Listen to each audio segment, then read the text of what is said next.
Kapatid, binawi muna ng kampo ni Senador Jinggoy Estrada ang mga mosyon na inihain nila para mailipat ng detention facility at makapagpiyansa. Pinagbigyan kasi ng korte ang hiling niya na resolbahin muna ang mosyon nilang maibasura ang kasong plunder laban sa kanya. Dahil dito, ni-reschedule muna ng Sandigan Bayan ang arraignment o pagbasa ng sakdal sa June 30. Umattend naman via online video conferencing ang senador para naman sa arraignment sa kaso niyang graft sa 2nd Division. Binasura naman ng Sandigan Bayan 2nd Division ang motion to quash, dismiss at remand sa graft case ni Estrada.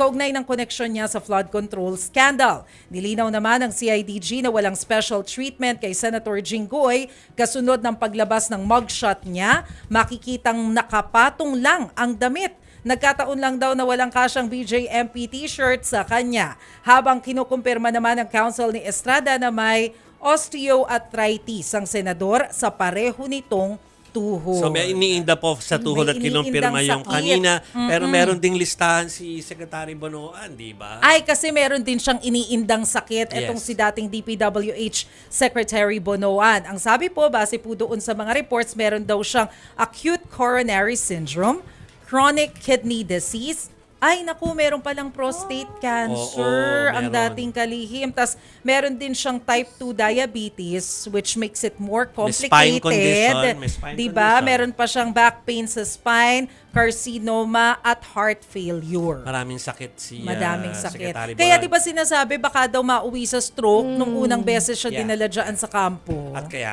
nga siya, kailangan ospital, sa pribadong ospital, by the way.